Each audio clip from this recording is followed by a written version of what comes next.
बहुत पढ़ चुके हैं आप, पर आइए चीजों को समेटते हैं। आज हम इस वीडियो में बहुत इंटरेस्टिंग टॉपिक्स करने वाले हैं। फर्स्ट ऑफ ऑल हम रिवीजन करेंगे, बहुत बूस्टर स्टाइल से, कम टाइम में ज्यादा रिवीजन। तो सीएसआर एक टॉपिक है, section 135, very tricky, very interesting, very complex topic. तो आप अपने किताबों में वॉल्यूम 1A सीएसआर खोल लीजिए, मैं उसको आपके साथ मिलकर भी रिवाइज कराऊंगा।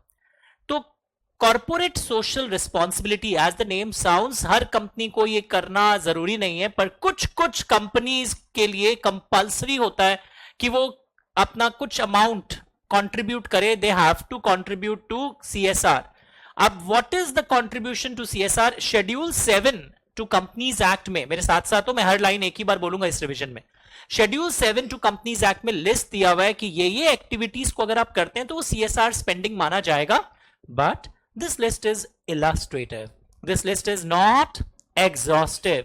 तो आइए हम CSR स्पेंडिंग के बारे में देखने लगते हैं, क्या क्या बोली गई है यहां पर बात। ध्यान से देखो, every company whose net worth is of 5 crores or more, या और ये सारा होना जरूरी नहीं है, turnover is of 1000 crores or more, और net profits 5 crores or more, net profits में बहुत कम अमाउंट में अट्रैक्ट हो गया ड्यूरिंग द प्रीसीडिंग ईयर, और ये नेटवर्थ एंड टर्नओवर भी लेटेस्ट ऑडिटेड फाइनेंशियल स्टेटमेंट्स के देखे जाते हैं। इन तीनों में से अगर कोई भी ट्रिगर हो जाता है ना, तो वो कंपनी के लिए मैंडेटरी है, और ये फिगर हर साल का हर साल देखना है। पुराने लॉ में क्या था, आज से 2 साल पहले अमेंडमेंट आ गया था, तो कई लोग पुराना सोल्यूशन देख लेते हैं और मेरे को फिर व्हाट्सएप करते हैं। पहले क्या था, एक बार अगर आप सीएसआर स्पेंडिंग में फंस जाते हो तो आने वाले 3 साल तक फंसे हुए रहते हो। अब ऐसा नहीं है, आज आप सीएसआर में हो या नहीं हो, आपको ये तीनों में से कोई एक देखना होगा, फिर अगले साल जब आपको देखना होगा तो उसके अगले साल वाला पिछले साल वाला देखना होगा। इन तीनों में से कुछ भी हो जाए तो आप सीएसआर स्पेंडिंग में हो, मतलब कंट्रीब्यूशन करना पड़ेगा आपको। ये नेटवर्थ कैसे कैलकुलेट होता है, इस पे ना एग्जाम में बैलेंस शीट का एक्सट्रैक्ट दे देते हैं। तो इस चार्ट बुक में मैंने बैलेंस शीट के एक्सट्रैक्ट को लिया है।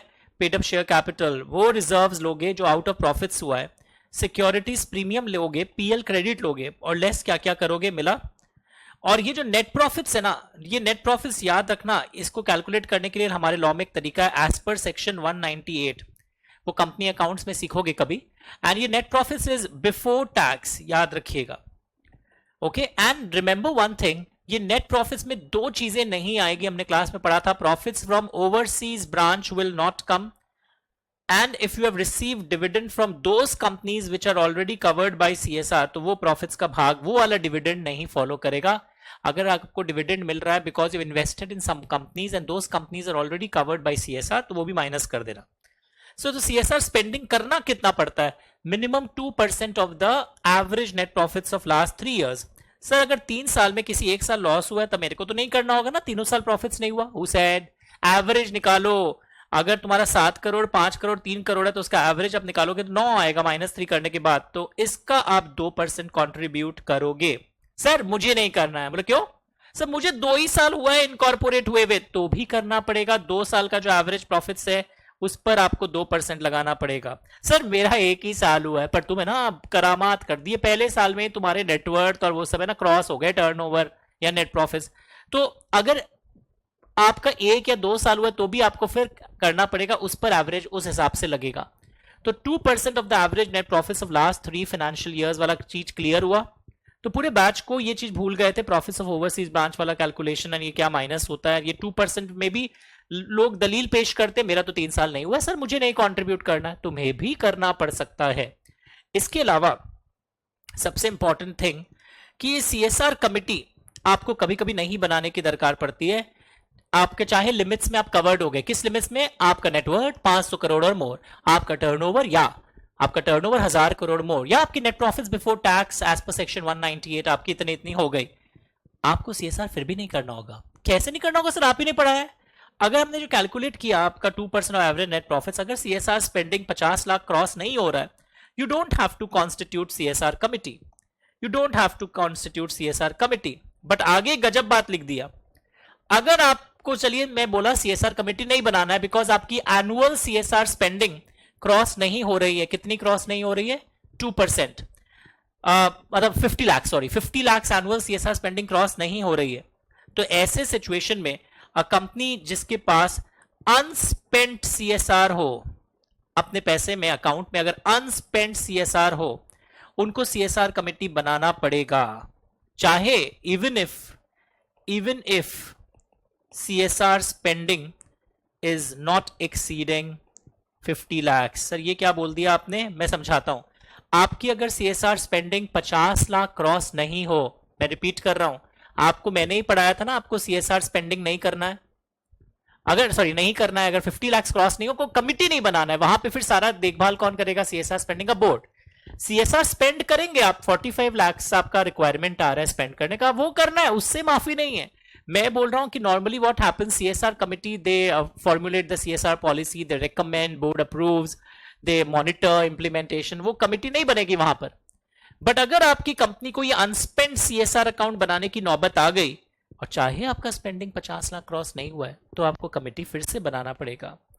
ओके, फॉरेन कंपनीज को भी सीएसआर कंट्रीब्यूट करना पड़ता है अगर उनके इंडियन बिजनेस ऑपरेशंस, जो आज मैंने क्लास की शुरुआत में लिमिट्स पढ़ाए थे, अगर वो क्रॉस कर जाते हैं तो फॉरेन कंपनी को भी सीएसआर स्पेंडिंग करना पड़ता है। Will you remember this? तो ये सारी बातें हमने समझी। और मोस्ट इंपॉर्टेंट, ये पहला पेज बहुत इंपॉर्टेंट है, यहां से क्वेश्चन एक्सपेक्टेड है। मुझे इस बार लगता है कमिटी वाले का एक्सेप्शन आएगा। एक्सेप्शन क्या था, अगर आपकी स्पेंडिंग 50 लाख एनुअल ना हो रही है, कमिटी नहीं बनाना है, खर्चा करना है, बोर्ड ध्यान रखेगा। पर कई बार 45 लाख में भी कमेटी बनाने की नौबत आ जाती है। सर ऐसा कब? ऐसा तब जब आपको अनस्पेंड सीएसआर अकाउंट बनाने की नौबत आ जाती है। सर मैं भूल गया, अनस्पेंड सीएसआर कब बनाना पड़ता है, तनिक ठहरो बतावेंगे। उसी तरह यहां पर देखो, अब मैं आपको अनस्पेंड सीएसआर की याद दिलाता हूं। सपोज आपका 70 लाख शॉर्टफॉल हो रहा है सीएसआर कंट्रीब्यूशन में, तो सीधा घबराओ मत। अगर आपका कोई ऑनगोइंग प्रोजेक्ट से रिलेटेड है और आप कभी खर्चा नहीं कर पाए, कोई स्कूल बना रहे थे, 2-2.5 साल लगेगा बनाने में, ऑनगोइंग प्रोजेक्ट मतलब multi year project which has to be completed within 3 years। तो अगर ऐसा केस है और आपने खर्चा नहीं किया है, तो 30 days from the end of financial year आप इस पैसे को कहां भेज देंगे? अनस्पेंड सीएसआर अकाउंट। अब समझ में आया अनस्पेंड सीएसआर अकाउंट कब क्रिएट होता है? Ongoing projects, multi year projects में जब कोई शॉर्टफॉल आपका फर्स्ट ईयर में होता है, तो वो पैसे को 30 डेज के अंदर, साल खत्म होने के बाद यहां भेज दो, एक बैंक में खोलते हैं।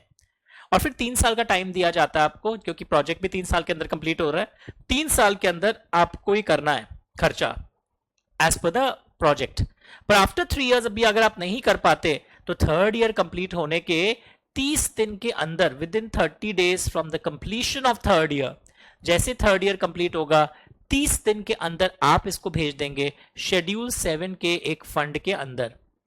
शेड्यूल 7 का एक फंड है, उसके अंदर भेज देंगे आप। Okay, and if it is not related to ongoing project, तो कोई बात ही नहीं है, साल खत्म हुआ ना, उसी साल 6 महीना के अंदर शेड्यूल 7 वाले फंड में भेज दीजिए। तो मैं आपको वापस बोल रहा हूं, बहुत पेशेंस से आपको ये पेज पढ़ना पड़ेगा। And the best ways to use this video, कम टाइम में मैंने पूरा सीएसआर का सबसे पेचीदा एस्पेक्ट यहां हैंडल किया। एक और, सीएसआर कमेटी में यूजुअली कितने लोग होते हैं आप देखोगे, greater than equal to 3 directors, और उनमें से एक इंडिपेंडेंट डायरेक्टर होगा 3 में से। और जिस कंपनी में इंडिपेंडेंट डायरेक्टर अपॉइंट करने की दरकार नहीं पड़ती है, जैसे कि प्राइवेट कंपनी में नहीं पड़ती है, वहां पे 2 और मोर डायरेक्टर्स होने से भी काम चलेंगे। फॉरेन कंपनी में डायरेक्टर्स वर्ड यूज नहीं करते हैं, 2 और मोर पर्संस करते हैं। 1 will be the person who is authorized to, who is the nominee person, सारे नोटिसेस, और इंडिया में वो फॉरेन कंपनी के बिहाफ में रिसीव करता है। तो अब जाकर हमारा ये पूरा विंग जो आपको दिख रहा है, जहां एक पेज में पूरे आप ही के सिलेबस के बिखरे हुए बहुत सारे पॉइंट्स हमने यहां पर कवर किए थे। अब आप देखोगे क्या क्या एक्टिविटीज सीएसआर नहीं मानी जाती है। This is very very popular, हमने क्लास में भी किया था। जैसे कि यहां पर हमने देखा था, पॉलिटिकल पार्टी वाला कंट्रीब्यूशन सीएसआर नहीं है, जिनमें ओनली एम्प्लॉइज बेनिफिट है। याद है, एम्प्लॉइज के लिए स्कूल खुलवा दिया, सिर्फ एम्प्लॉइज को वैक्सीन दिलवा रहे हो, वो नहीं चलेगा। या कोई स्पॉन्सरशिप बेसिस पर, ओनली स्पॉन्सरशिप के एडवर्टाइजमेंट के लिए आप कुछ एडवर्टीजमेंट करते हैं, तो ये भी नहीं कवर्ड है। या कोई स्टैट्यूटरी ऑब्लिगेशन, सपोज एम्प्लॉय का एक्सीडेंट हो गया, तो एम्प्लॉइज कंपनसेशन एक्ट के अंदर तो उसे आपको कवरेज देना ही पड़ता, और आप उसका इलाज करा के बोलते हो देखो ना वर्कर का कितना इलाज करवा दिया, सीएसआर कर दिया, ये नहीं चलेगा। तो ये सारी चीजें नहीं चलेगी। और फर्स्ट ऑफ ऑल, जो आपके नॉर्मल बिजनेस एक्टिविटीज हैं, नॉर्मल बिजनेस एक्टिविटीज, वो भी सीएसआर नहीं माने जाएंगे। एक कॉपी की कंपनी वाला सिर्फ कॉपी डिस्ट्रीब्यूट कर रहा है फ्री में गरीबों को, आपका सरप्लस हो गया था ना, वो माल आप बाहर चेप रहे हैं, ये सीएसआर नहीं माना जाएगा। आप रेस्टोरेंट इंडस्ट्री में है, रेस्टोरेंट कंपनी है, होटल कंपनी है, शाम को बचा हुआ खाना गरीबों को खिला रहे हैं, ये सीएसआर नहीं है।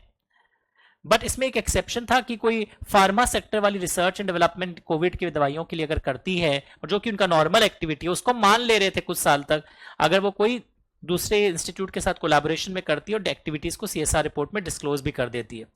एंड मोस्ट इंपॉर्टेंट थिंग, जो सीएसआर आउटसाइड इंडिया है वो सीएसआर नहीं है, पर उसमें एक एक्सेप्शन था कि अगर कोई इंडियन स्पोर्ट्स पर्सनल के ट्रेनिंग के लिए आप उन्हें इंडिया से बाहर ले जाते हैं for any state level, national level और इंटरनेशनल लेवल पे उसकी कोई स्पोर्ट्स में वो पार्टिसिपेट करने वाला है, then it is considered as a CSR. तो इस वीडियो में हमने ये भी वापस सीख लिया what are not CSR activity. Number 1, normal business activities. Books है ना आपके पास घर में, नॉर्मल बिजनेस एक्टिविटीज आउटसाइड है, मेरे बुक से ही लिया गया ये बेसिकली। सीएसआर आउटसाइड इंडिया नहीं कवर्ड है, पर उसमें एक्सेप्शन जरूर याद रखना होगा। Political contribution not covered, only employees not covered, only sponsorship. अब सपोज मैंने वाटर टैंक शहर में बहुत जगह लगा दिया और उसमें कंपनी का एडवर्टीजमेंट हो रहा है और उस टैंक से शीतल जल भी मिल रहा है, that is covered as CSR. पर ओनली स्पॉन्सरशिप बेनिफिट जो होता है ना, स्पेलिंग ठीक कर लेना, एंड स्टैट्यूटरी ऑब्लिगेशंस में अगर आप बोल रहे हैं हम बोनस दे दिए एम्प्लॉय को, देना ही पड़ता, एक्सीडेंट हो गया हम कॉम्पनसेशन दे दिए, देना ही पड़ता, दैट इज नॉट सीएसआर। और सपोज तुम नदी में ना अपना वेस्ट का ट्रीटमेंट करके डिस्चार्ज करते हो, देखो हम कितने अच्छे हैं, हम ऐसे कचरा नहीं गिराते, उसको पहले रिसाइकल करके फिर कचरा गिराते हैं, करना ही पड़ता, वाटर पोल्यूशन बोर्ड का नियम है। तो जो तुम्हारा ऑलरेडी कोई लीगल ऑब्लिगेशन है वो सीएसआर नहीं है। और ये सब बातें जब आंसर्स में लिखते हो ना, एज पर रूल्स ऐसे कोट करना पड़ता है। कुछ चीजें सेक्शन 135 में लिखी हुई है, ये एज पर रूल्स, ये सोर्स दिखाना पड़ेगा आपका आंसर में। This is not considered as CSR. उसी तरह यहां पर सीएसआर इंप्लीमेंटेशन के बारे में हम लोग पढ़ रहे थे, कैसे कैसे खर्चा कर सकेंगे थ्रू खुद के थ्रू या कैसे कंपनी बना के। और ये ई फॉर्म सीएसआर 1 क्या होता है, दिस इज इंपॉर्टेंट। सरप्लस आने से क्या होगा, एक्सेस सीएसआर कंट्रीब्यूशन होने से क्या होगा, एक बार रीड करिए। I will be just back in 1 minute. Start reading. ठीक है, अब एक एक करके देखते हैं। सबसे पहले ये देखते हैं, आपने ज्यादा स्पेंड कर दिया इस साल, सर कौन करता है, सपोज आप कर दिए, मन में अच्छी भावनाएं आई होंगी, मिनिमम 2% की जो दुहाई दे रहा था उससे ज्यादा कर दिया आपने स्पेंड। अगर आप ज्यादा कर देते हैं ना, तो सपोज आपने ज्यादा कर दिया 10 लाख रुपए, तो आप इसको इमीडिएट सक्सीडिंग 3 फाइनेंशियल ईयर्स तक यूज कर सकते हो। मतलब अब सपोज कमिंग ईयर्स में आप किसी साल 3 लाख कम कर रहे हो, बोलेगे मेरा तो पहले 10 लाख ज्यादा किया हुआ है, फिर अगले साल भी 4 लाख कम कर रहे हो, मेरा तो किया हुआ है, फिर अगले साल भी बोलोगे मेरा तो 2 लाख कम कर रहा हूं, पहले तो किया हुआ है, यूज कर लिया, फिर आपका एक और बचा हुआ लग रहा है ना आपको, फिर आप चौथे साल बोलोगे मेरा तो उस समय ज्यादा किया हुआ था, अब यूज नहीं कर पाओगे। कमिंग 3 इमीडिएट सक्सीडिंग ईयर्स तक यू कैन सेट ऑफ। पर इस सेट ऑफ के लिए याद रखिएगा, आपको बोर्ड रेजोल्यूशन पास करना पड़ेगा कि आप ऐसा सेट ऑफ करने जा रहे हैं, पक्का। एंड ये जो एक्सेस अमाउंट आपने स्पेंड किया हो, मतलब सॉरी एक्सेस अमाउंट आपने डाला हो, सर मतलब क्या है, डाले हैं तभी तो। आप सपोज कोई स्कूल लगाए, स्कूल में कोई सरप्लस हो गया, that surplus can not be treated as excess CSR spending. Sir वापस रिपीट करिए। हाँ सही सुना, सीएसआर प्रोजेक्ट में कई बार प्रॉफिट हो जाता है, तो प्रॉफिट को आप एक्सेस स्पेंडिंग में इक्वेट नहीं कर सकते। यहां से एक केस स्टडी आएगा, बहुत लोग कंफ्यूज हो जाएंगे कि आपको बस ये याद रहता है हाँ 3 साल तक यूज हो सकता है, बोला था हाँ सरप्लस है ना मेरा, 3 साल तक यूज कर लेंगे। Not allowed. CSR spend, surplus तो अराइज हुआ, did you spend the surplus. तो स्कूल लगाने से जो सरप्लस हुआ उसको आप एक्सेस सीएसआर नहीं बोल सकते। सर तो होता क्या है अगर सरप्लस कभी हो जाता है, तो यहां देखो ऊपर लिखा हुआ है, surplus is not a part of business profit. ये बिजनेस प्रॉफिट का पार्ट नहीं होता ये सरप्लस, याद रखिएगा। जो भी सरप्लस होता है वो सेम प्रोजेक्ट में फिर से लगाया जाता है, ओके, और shall be transferred to unspent CSR account. तो ये सेम प्रोजेक्ट में आप लगा देंगे। जो भी सरप्लस सीएसआर एक्टिविटीज से होता है वो बिजनेस प्रॉफिट का पार्ट नहीं, या तो सेम प्रोजेक्ट में लगा दोगे नंबर 1, या कोई अनस्पेंड सीएसआर अकाउंट में डाल दोगे और उसको सीएसआर पॉलिसी के अकॉर्डिंगली स्पेंड करोगे। 6 महीना के अंदर from the expiry of the financial year, या सरप्लस को शेड्यूल 7 वाले फंड में भेज दोगे within 6 months from the end of financial year. तो मेरे हिसाब से I am telling you, excess and surplus पर एक धांसू क्वेश्चन आ सकता है। सरप्लस का क्या क्या ट्रीटमेंट है? एक तो बिजनेस प्रॉफिट नहीं है, सेम प्रोजेक्ट में लगा दो वो चलेगा, अनस्पेंड सीएसआर अकाउंट में भेज दो सर वो भी चलेगा, या शेड्यूल 7 में फंड होते हैं like PM cares fund etcetera, उसमें 6 महीने के अंदर डाल दो वो चलेगा। तो we have just understood surplus on CSR and excess CSR में लोग कंफ्यूज हो जाते हैं। Excess CSR can not include surplus on CSR project, कि तुम उसको सेट ऑफ नहीं करवा सकते, अदरवाइज नॉर्मल सेट ऑफ कराने के लिए बीआरएड बोर्ड मीटिंग लगता है। और इस सीएसआर प्रोजेक्ट में ना एडमिनिस्ट्रेटिव ओवरहेड्स लगता है, ये एमसीक्यू का पार्ट हो सकता है कि इस टाइप के जो एडमिनिस्ट्रेटिव ओवरहेड्स के खर्चे हैं ये मैक्सिमम कितने हो सकते हैं? 5% of the total CSR expenditure for that year. Administrative overheads के जो खर्चे होते हैं वो 5% of the total CSR expenditure of that year के आसपास आ सकता है। तो जो की टेकअवेज है उस पर मैं हैमर करते हुए चल रहा हूं। ये सेम बुक आपको दी गई है, इसी टाइप की बुक। और पता है इसी पेज में एक बहुत इंटरेस्टिंग एस्पेक्ट आएगा, will just see, that is this part, कि सीएसआर जो आप इंप्लीमेंटेशन करेंगे ना, या तो कंपनी क्या कर सकती है, देखो वो सीएसआर के सारे जो स्पेंडिंग की मैं बात कर रहा था वो खुद करेगी ओन, या वो कंपनी क्या कर सकती है पता है, और थ्रू खुद नहीं कर रही है दूसरों के थ्रू करा रही है। तो ये भी बाजार में बहुत चलता है कि एक कंपनी खुद सीएसआर नहीं कर रही है, एक सेक्शन 8 कंपनी है मार्केट में, या मार्केट में रजिस्टर्ड पब्लिक ट्रस्ट, वर्ड्स ध्यान से देखो, या मार्केट में रजिस्टर्ड सोसाइटी है। और पता है ये सेक्शन 8 कंपनी कौन बनाया, ये रजिस्टर्ड ट्रस्ट कौन बनाया? इसी कंपनी के द्वारा बनाई गई है या दूसरे कंपनी के साथ मिलकर। जैसे टाटा फाउंडेशन एक सेक्शन 8 कंपनी है, तो टाटा वाले अपने मेन फ्लैगशिप कंपनी के थ्रू हो सकता है सीएसआर ना करें, अपना टाटा फाउंडेशन के थ्रू सीएसआर कर ले। सेम रिलायंस में भी है। तो you can do CSR on its own और थ्रू अ सेक्शन 8 कंपनी जो आपकी बनाई हुई हो, या किसी के साथ मिलकर आपने बनाया हो, या registered public trust, registered society जो कि इनकम टैक्स एक्ट के अंदर भी रजिस्टर्ड हो सकती है, हो मिला लैंग्वेज। या ये जो section 8 companies trust and society है ये स्टैब्लिश्ड बाय सेंट्रल गवर्नमेंट या गवर्नमेंट स्टेट गवर्नमेंट के द्वारा स्टैब्लिश है, तो रिकॉग्नाइज होगी। वहां ऊपर में क्या हुआ था, आपने खुद बनाया था, इधर क्या देख रहे हैं, कोई स्टेट गवर्नमेंट के थ्रू भी हो तो भी वो भी चलेगा। और एक हो सकता है ना गवर्नमेंट की हो ना आपकी हो, मार्केट में किसी और की हो वो section 8 company registered public trust, but उसके पास ट्रैक रिकॉर्ड है of 3 years in undertaking similar CSR activities.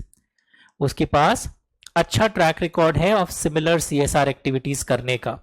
तो आर यू अंडरस्टैंडिंग कि जब मैं सीएसआर इंप्लीमेंटेशन की बात करूं, एक बात सिंपल याद रखना, आप खुद भी कर सकते हो या थ्रू थ्रू थ्रू आप एक सेक्शन 8 कंपनी के थ्रू कर सकते हो जो आप ही की हो या गवर्नमेंट की हो या कोई दूसरी मार्केट में सेक्शन 8 कंपनी हो। बट उसमें एक क्लॉज है ये वाले में 3 साल का ट्रैक रिकॉर्ड। ये 3 साल का ट्रैक रिकॉर्ड आपको खुद की कंपनी के लिए नहीं चाहिए। एग्जाम में आएगा आप अपनी ही सेक्शन 8 कंपनी के थ्रू कर रहे हो, उसके पास है ना 1 ही साल का ट्रैक रिकॉर्ड है, तो आप पता क्या बोलते हो, तब तो नहीं आएगा। हम तो रात को पढ़े थे ना 3 साल का होना चाहिए। 3 साल वाला क्लॉज तो इस वाले के लिए था।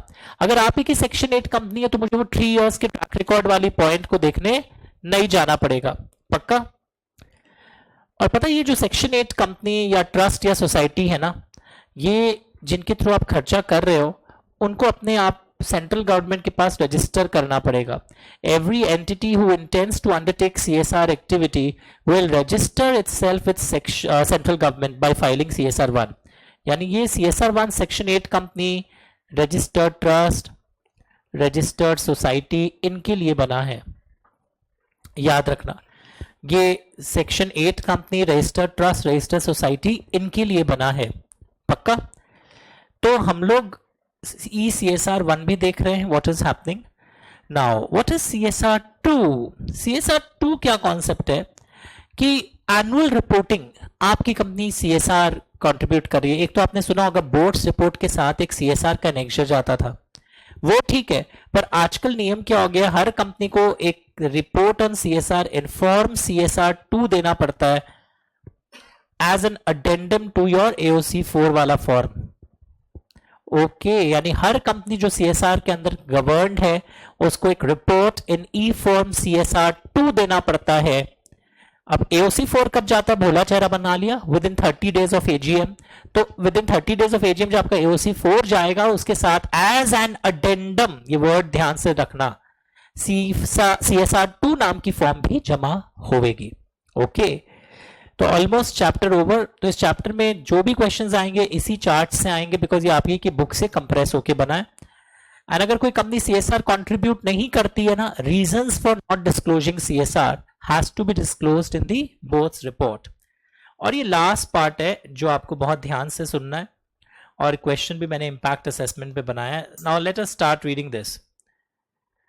तो आज का मेन की टेक अवे क्या था, सबने अपने नोट्स में भी ठीक किया होगा। इधर देखो, सीएसआर स्पेंडिंग नहीं करनी पड़ती है अगर आपका annual spending, sorry, CSR committee नहीं बनाना पड़ता, मुंह पे गलत लाइन बोला, सीएसआर कमिटी नहीं बनाना पड़ता अगर एनुअल सीएसआर स्पेंडिंग 50 लाख के ऊपर नहीं जा रहा है। बट कभी कभी फिर भी सीएसआर कमिटी बनाना पड़ता है, चाहे आपकी एनुअल सीएसआर स्पेंडिंग 50 लाख से नीचे हो, अगर आपका अनस्पेंड सीएसआर अकाउंट बना है। अब अनस्पेंड सीएसआर अकाउंट कब बनता है बच्चों, जब आपका ऑनगोइंग प्रोजेक्ट आपने शॉर्टफॉल कंट्रीब्यूट किया, तो पहले पैसा साल खत्म होने के 30 दिन के अंदर अनस्पेंड में आता है, 3 साल का टाइम मिलता है, फिर भी नहीं कर पाते हो तो फिर 30 डेज के अंदर शेड्यूल 7 वाले फंड में जाता है। आई जस्ट शो यू, ये बुक में भी कहाँ दिया हुआ था ना, आपको एक दिखा देता हूँ, थोड़ा सा कंफर्ट लगेगा। कई लोग ने घर से उस दिन वीडियो देखा था, वीडियो सीडी में थोड़े से प्रॉब्लम्स हुए थे उस दिन, कुछ साउंड हैंग हो गया था, कुछ हुआ था, तो इसलिए बहुत ज़रूरी था इसको मैं वापस आपको करवा दूं। Just a second. ये देखो आपकी किताब में जहां पे भी सीएसआर दिया हुआ है ना, हम्म, हाँ,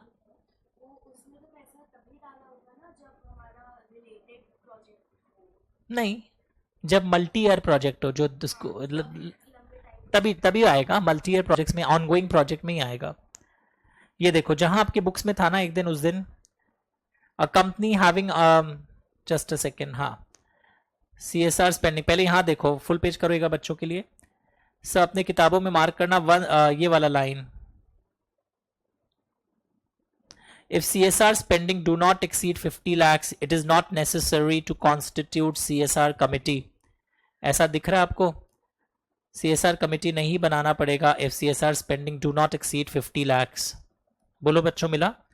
और फिर मैंने एक एरो टाना, तुम भी टानो, even if CSR spending is less than 50 lakhs, it is compulsory to form CSR committee। पढ़ के देखो, even if CSR spending is less than 50 lakhs, arrow टानो, कौन सा एरो, एक बच्चा पूछा ये वाला, a company having amount in unspent CSR account, ऐसा दिख रहा है? श्योर, पक्का, वेरी गुड। तो ये चीजें हम समझ गए हैं। नाउ यहां पर एक aspect, what activities are not included in CSR, ये यहां पे भी था आपके बुक्स में। Administrative overheads like electricity bill, rent of the office.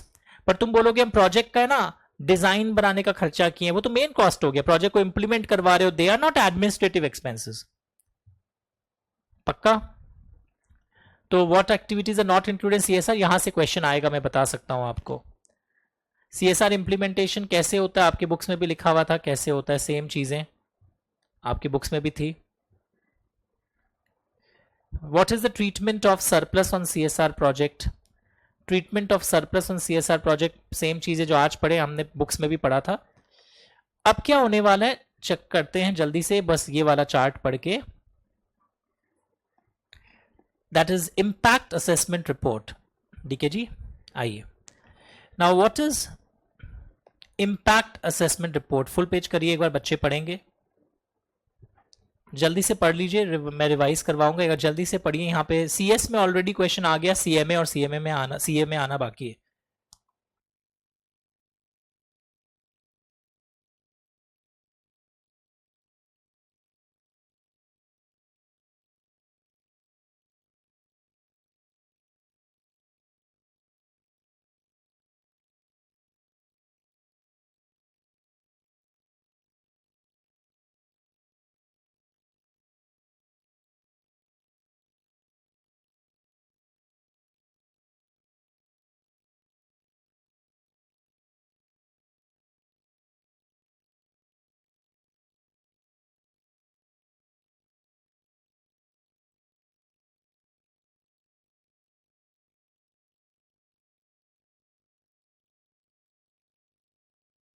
लोग, are you writing, sorry reading?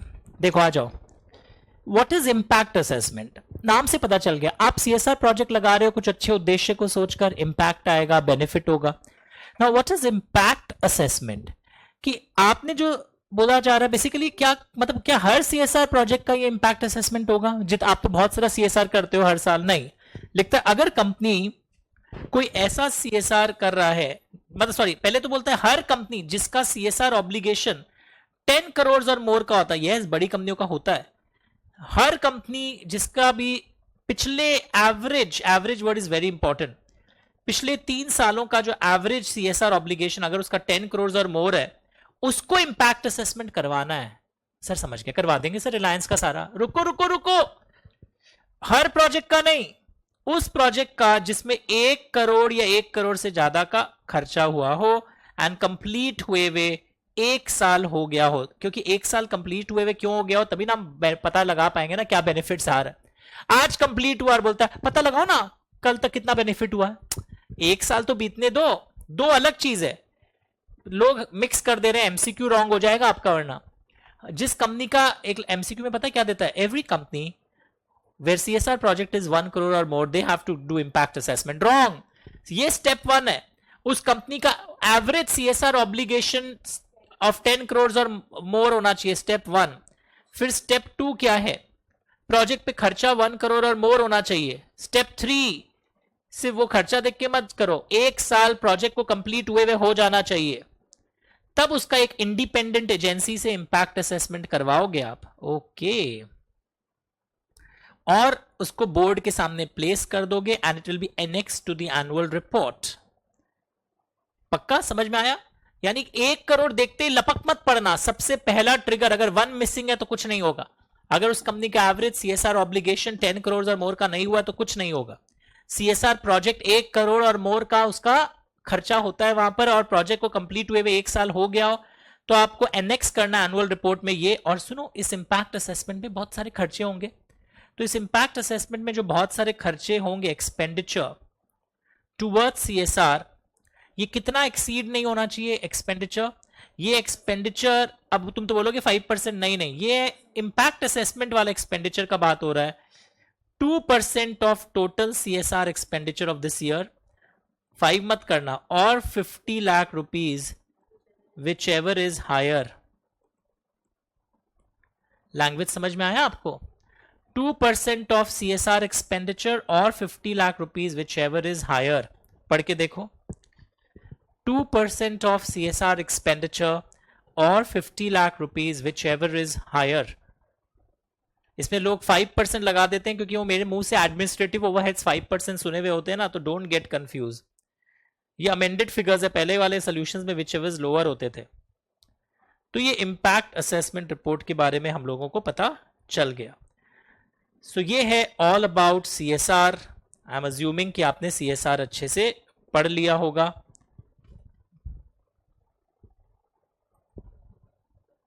हम लोग एक ब्रेक लेंगे, फिर मिलेंगे। जब तक आप रिवाइज करिए जितना सीएसआर पढ़े हो अभी तक।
Hello.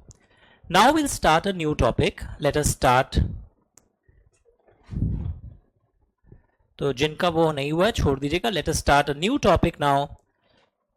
सेक्शन नंबर 128 से लेकर 137 का रिवीजन अब हम करने वाले हैं. 128 से 137 का रिवीजन. मैं पहले का पिच इंस्पेक्शन कर लूं इन चीजों को लेकर.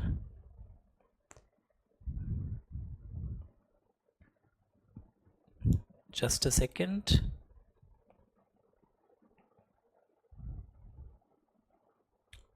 ओके, चलिए, वेरी गुड. शुरू करते हैं. लेआउट कर देना डीके जी. अपने अपने किताबों में जहां पे भी हो आ जाइएगा. चलिए, very good. Now financial statements, ये शब्द है ना, this is a very inclusive definition. जैसा कि आपने देखा ये सब इंक्लूडेड है इसमें, मीन्स नहीं लिखा हुआ है. और इसी में एक बात आया था, कैश फ्लो स्टेटमेंट कुछ कुछ कंपनीज नहीं इंक्लूड करे तो भी चलेगा. OPC, small company, dormant company and private company startups. लोग यहां गलती कर देते हैं, लोग हड़बड़ी में पड़ते हैं. अच्छा, प्राइवेट कंपनी को कैश फ्लो नहीं देना भी चलेगा. I did not say private company बोला सर, आप अपना आवाज सुनिए फिर से. I said private company startups के लिए ये फ्लेक्सिबिलिटी है. ओके, कि they may not include, must not नहीं लिखा है, वो चाहे तो इंक्लूड करें, नहीं भी करते तो कोई उल्लंघन नहीं है. प्राइवेट कंपनी स्टार्टअप्स ना. उसी तरह फाइनेंशियल ईयर की बात हम लोग कर रहे थे. 1 अप्रैल से 31 March is the uniform financial year. और कभी कभी अगर आप एक कंपनी है, सुनो ध्यान से, and you are a subsidiary of a foreign company.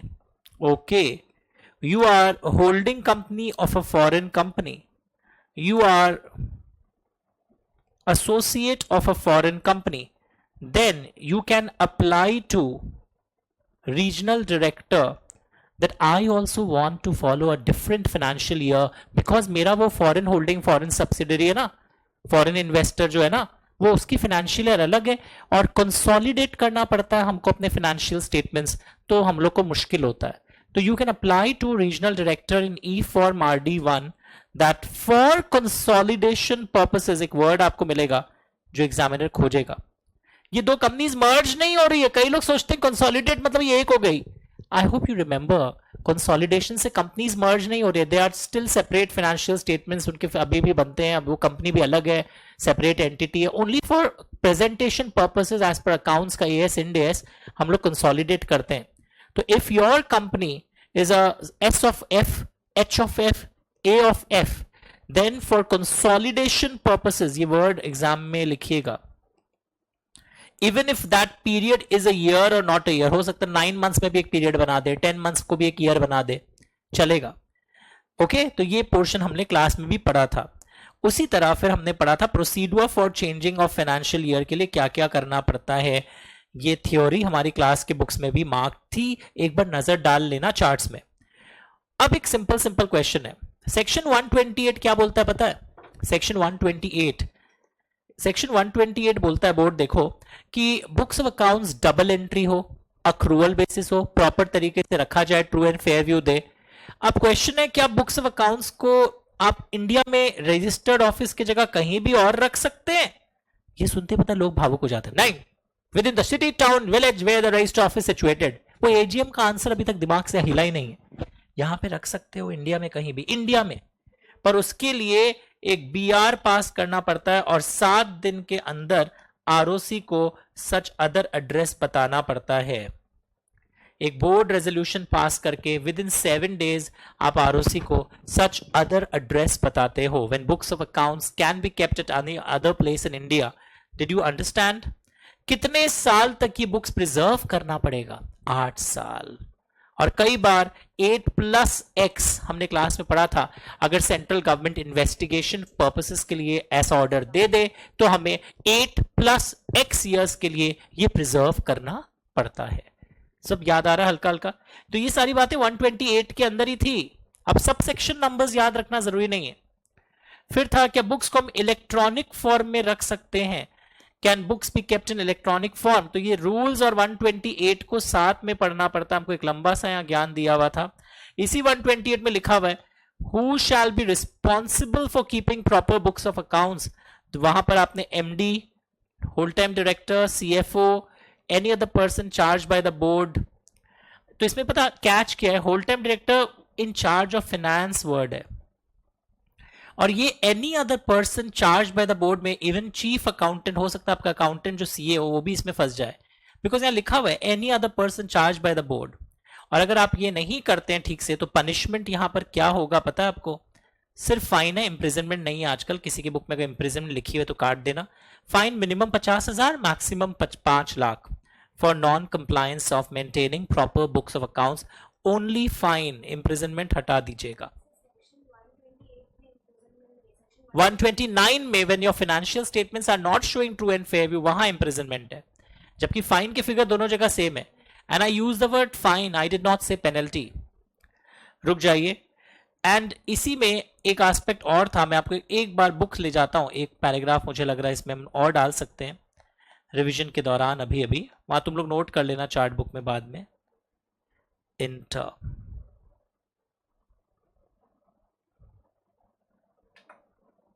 Just a second.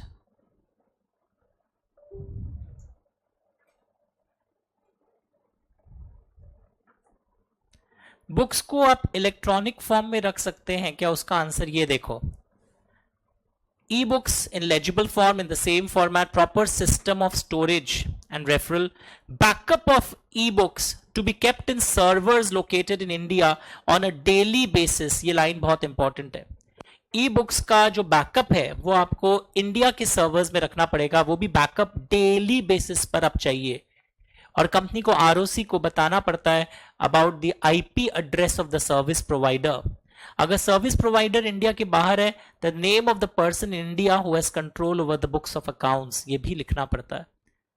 And most important thing, जब मैं ई बुक्स की बात करूं, अकाउंटिंग सॉफ्टवेयर अगर जो आप यूज कर रहे हो ई बुक्स के लिए, that must have the feature of audit trail. Every that feature should have edit log, every change made, date of change, and audit trail can not be disabled, मतलब कभी भी आप ये ऑडिट ट्रेल बंद ना कर सके। तो ये सुनने के बाद अब आपका शायद ये मिस नहीं होगा कि अगर हम ई बुक्स में रख रहे हैं, accounting software must have the feature of audit trail, और वो कंटिन्यूअस रहे। कभी आपका फीचर चालू हो जाता है, कभी बंद हो जाता है, तो फ्रॉड तो फिर हर समय चालू रहेगा। तो you have to keep track of software वाला बात एंड बैकअप वाला बात। बाकी ज्ञान ऐसे प्रॉपरली स्टोर रहे, हम कभी भी रेफर करना चाहें तो कर लें, IP address of the service provider. But दो main important point, software audit trail वाला and backup in servers located in India on a daily basis.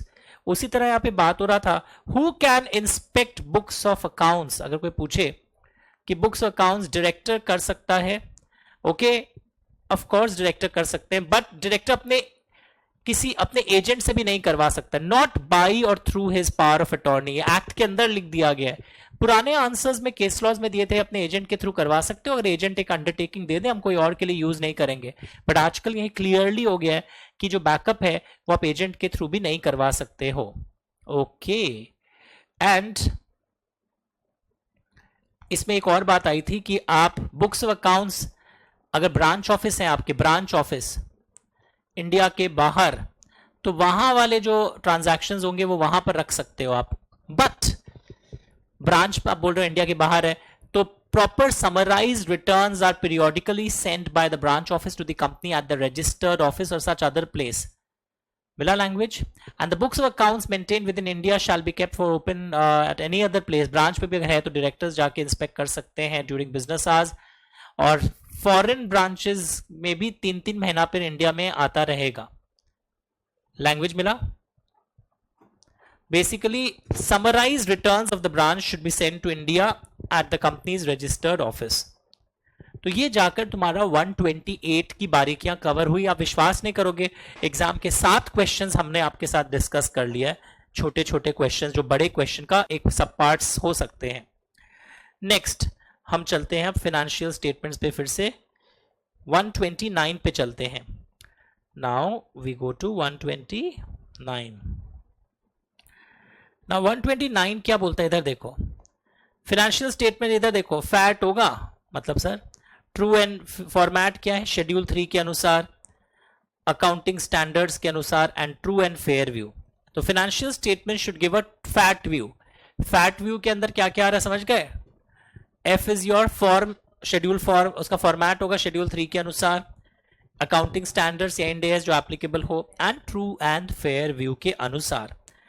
Now 129 में क्या लिखा है? At every AGM, the board shall lay before such meeting financial statement, यानी laying down है, and also अपना खुद का financial statements and also lay down consolidated financial statements भी आपको lay down करना पड़ेगा, plus statement containing salient features of subsidiary in AOC 1, याद आया आपको? Plus statement containing salient features of subsidiary in AOC 1, ये भी ले डाउन करना पड़ता है। तो क्या क्या ले डाउन करना पड़ता है हर एजीएम में, इस पे क्वेश्चन आता है। ओन एफएसटी, सीएफएसटी जिसमें अपने सब्सिडरीज और एसोसिएट्स को आप क्लब कर लो, एंड एओसी 1 भी आपको ले डाउन करना पड़ता है। ऊपर से आपके फाइनेंशियल स्टेटमेंट एएस से कंप्लाई करेंगे, डिस्क्लोज करेंगे अगर डिविएशन है। एफएसटी में डिस्क्लोज करो, हम लोग डिविएट करते हैं, हमारी रीजंस ये और हमारे ये इफेक्ट है। तो कंपनी के ऊपर जिम्मेदारी है कि वो एफएसटी में, नोट्स टू एफएसटी में लिखे कि हमारा डिविएशन है, हमारा ये इफेक्ट आ रहा है और ये हमारा रीजन है, हमको ये लगता है कि हम इसलिए डिविएट करते हैं। Now who shall be responsible, answer पूरा सेम है। एफएसटी अगर ट्रू एंड फेयर व्यू नहीं दिखाया, पूरा सेम, और इस बार मैक्सिमम इंप्रिजनमेंट जेल भी है और फाइन भी है, एंड नहीं है और है, इसको भी नोट कर लेना। तो ये भी एक क्वेश्चन, और पिछली बार इंप्रिजनमेंट हटा दिया गया था 128 में, पर यहां पर है। तो एफएसटी में हमारे क्या क्या डिस्क्लोजर्स है, एफएसटी कहां ले डाउन करना है दिखा। Now after 129 we go to 130 and 131। Now what is 130 and what is 131, ये हम लोग समझेंगे, थोड़ा सा बुक दिखाऊंगा। पर उसके पहले एक 129A है, ये भी एग्जाम में आजकल आप पूछने लगा है कि जो हाँ हाँ मिसप्रिंट हो गया ना ये, हाँ ये 129 कर लो।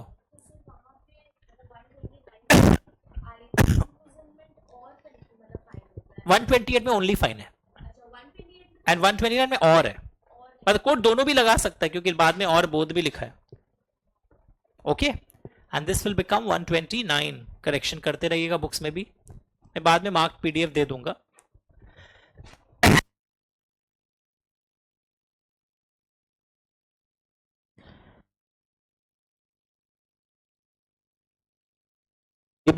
ओके, नाउ 130 एंड 131 को रिवाइज करते हैं। तो 130 में लैंग्वेज क्या था अगर आपको याद हो, यहां पर रीओपनिंग ऑफ अकाउंट्स और वहां पे था वॉलेंट्री रिवीजन।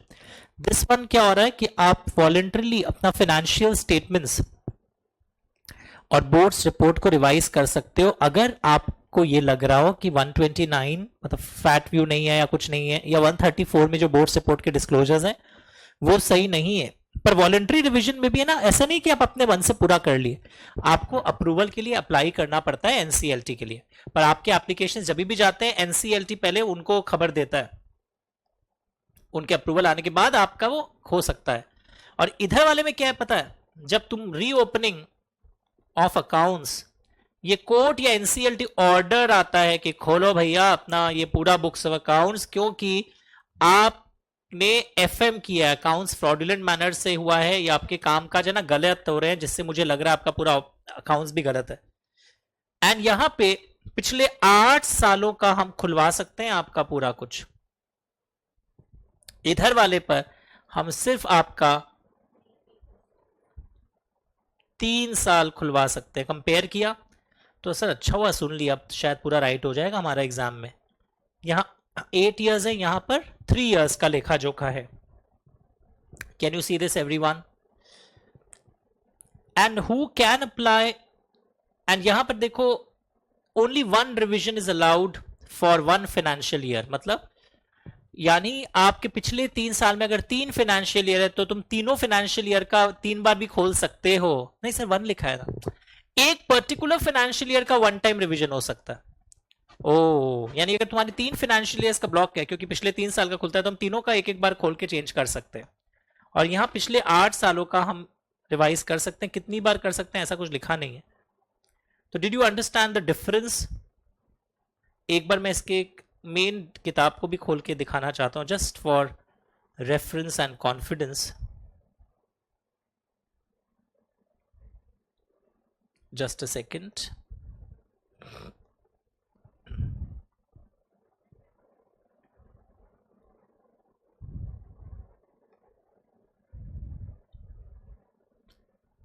एक मिनट में दिखाता हूं आपको। ये 129, 130, ये देखिए 130 का हेडिंग देखने लायक है। रीओपनिंग ऑफ अकाउंट्स लिखा हुआ है। It will not reopen its books of accounts unless application is made by, language मिला, सिरसा, and an order is made by court of competent to the effect. तो यहां पे भी देखो क्या हो रहा है, ट्राई टू अंडरस्टैंड। कोर्ट का ऑर्डर चाहिए और इन लोग अप्लाई कर रहे हैं। कोर्ट को अप्लाई किसने किया हो? इन लोगों ने। कोर्ट का ऑर्डर तो आ रहा है पर किसके एप्लीकेशन पे कोर्ट ने ऑर्डर किया? खुद नहीं किया कोर्ट या एनसीएलटी ने, इन लोगों ने कंप्लेन किया था तब। ये सारी बातें यहां पे भी लिखी थी। 131 में डायरेक्टर्स को जब लगता है वो खुद ही कर लेते हैं अगर 129 या 135(4) का ना हो, बट इसके लिए उन लोग अप्रूवल चाहिए होता है एनसीएलटी का, और लास्ट 3 इयर्स का ऐसे इन लोग रिवाइज करवा सकते हैं। ये हमारा मेन बुक है जहां पे भी हमने ऐसा चार्ट देखा था। ओके, चलिए हम वापस अपने चार्ट्स पे चलते हैं। अभी कॉम्पैक्ट रिवीजन चल रहा है यहां पर। Where do we go? Yes, now what is 129A? 129A के लिए I would like to use the main book once. बहुत अच्छा उसमें एक चीज दिया हुआ था, जो सर्टन अनलिस्टेड कंपनीज होती है ना, उन लोग के लिए पीरियोडिक फाइनेंशियल स्टेटमेंट्स बनाना पड़ता है। और ये जो पीरियोडिक फाइनेंशियल स्टेटमेंट्स वो सर्टन अनलिस्टेड कंपनीज बनाएंगे ना, उसको लेकर कुछ यहां पर ज्ञान दिया हुआ है। I just show it to you, wait. ये देखो, certain unlisted companies will prepare periodic financial statements. Board का अप्रूवल चाहिए उन फाइनेंशियल स्टेटमेंट्स का, या तो ऑडिट हो 3-3 महीने का, सपोज आप बना रहे सपोज, या लिमिटेड रिव्यू हो by a chartered accountant, and then it is filed with ROC within 30 days from the end of the year. नहीं है, एंड ऑफ द पीरियड है। तो can you read it once कि ये requirement certain unlisted companies, ये rules में आएंगे very soon, इसके पूरे डिटेल्स कि यहां पे क्या मांग रहा है, वापस पढ़ के देखो। Certain unlisted companies will prepare periodic financial statements. They will be approved by the board. 4 डब्बे दिख रहे हैं अलग अलग कलर के। तो क्वेश्चन आता है, what are the requirements for preparing financial statements of unlisted companies periodically? What are the requirements for periodic preparation? पहले annual तो हम लोग सभी जानते थे, पीरियोडिकल प्रिपरेशन को लेकर क्या है यहां पर रूपरेखा, that is being discussed. Certain unlisted companies prepare periodic financial statements, approval bye the board. Audited और लिमिटेड रिव्यू दोनों चलेगा, एमसीक्यू में दे देगा, सब ऑडिटेड टिक करके आ जाएंगे, लिमिटेड रिव्यू भी चलता है। और ये with in 30 days from the end of financial year नहीं है, end of the period. Her quarter के 30 दिन के अंदर ये जमा भी होना चाहिए। Oh fantastic. So this is 129 capital A. पक्का? अब हम लोग वापस चार्ट्स में जाते हैं।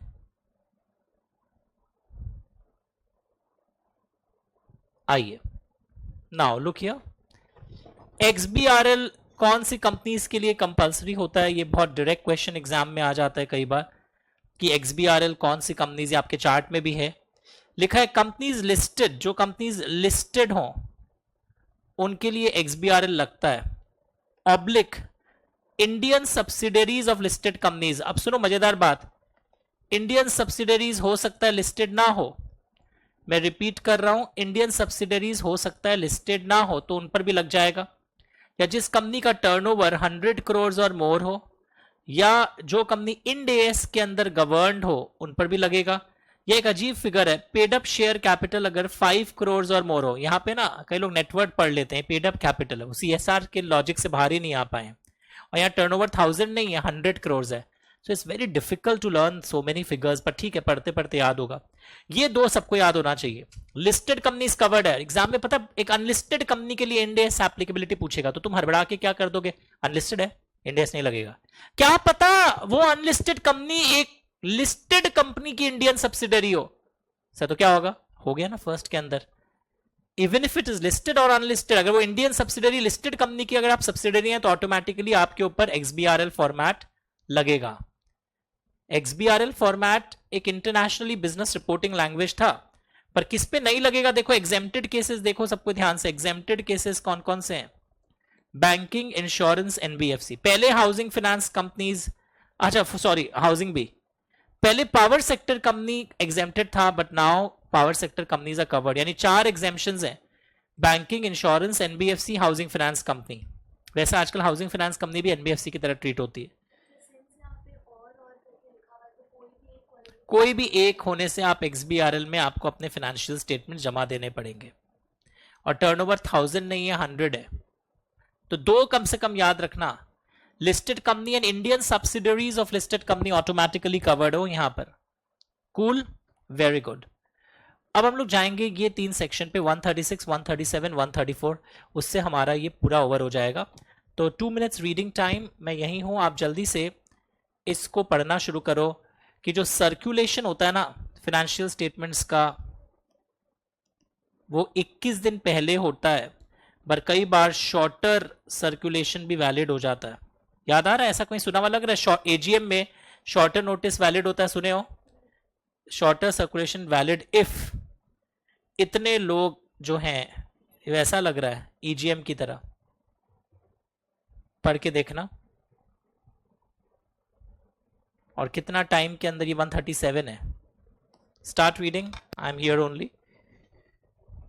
ये पूरा पेज खुल गया, शॉर्टर वैलिड भी लिखा लाइन आप लोगों ने, चेक करो।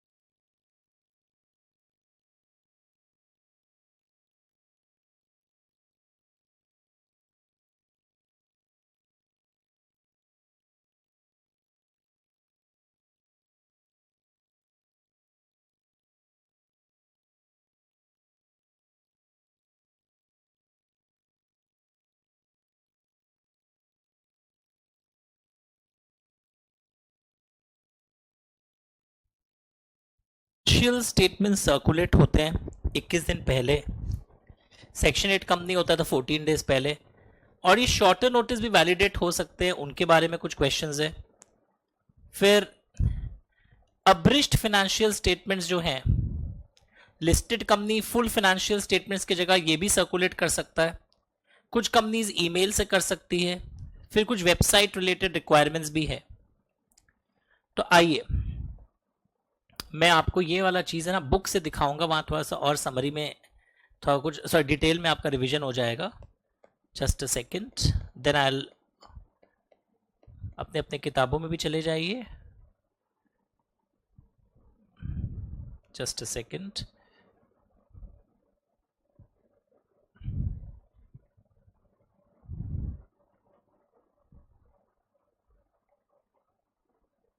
यस वेरी इंटरेस्टिंग, आ जाओ। नाउ 136 में आ रहे हैं हम लोग, वी आर नाउ एंटरिंग 136। 136 क्या बोलता है, देखो ध्यान से। 136 बोलता है कि आप क्या सर्कुलेट करोगे फाइनेंशियल स्टेटमेंट्स के साथ। ओन एफएसटी, देखो a copy of FST including CFST plus plus करके लिखा हुआ है, मिला language, plus auditors report, boards and every other document required by law to be annexed or attached। जैसे आप देखोगे auditor's report and board's report are attached and annexed, पता है क्या होता है, cash flow statement, notes, statement of changes in equity, these are annexed। तो इसलिए मैंने क्या बताया था क्लास में, रिवाइज करवा देता हूं। What is circulated, own FST, CFST, auditors report, boards report, ये भी इसके साथ जाता है, plus your cash flow statements etcetera etcetera, ये सब साथ में जाते हैं। तो इस रिवीजन से फायदा क्या हुआ, ये वर्ड्स में भूल रहा था, पर अब ये 136 में ये जो मेरे अटैचमेंट्स है मेरे को माइंड में एकदम फ्रेश रहेंगे कि ये भी साथ साथ में जा रहे हैं। और कभी कभी शॉर्टर नोटिस वाला भी वैलिडेट हो जाता है, ये पूरा ईजीएम की तरह है कि यहां पे लिखा है majority number entitle to vote, वो अगर अप्रूव कर दें कि देरी हो गया कोई बात नहीं, एंड दैट मेजॉरिटी जो अप्रूव कर रहे हैं एंटाइटल टू वोट वाले यानी इक्विटी होल्डर्स की majority, they also hold 95% of paid up share capital carrying voting power.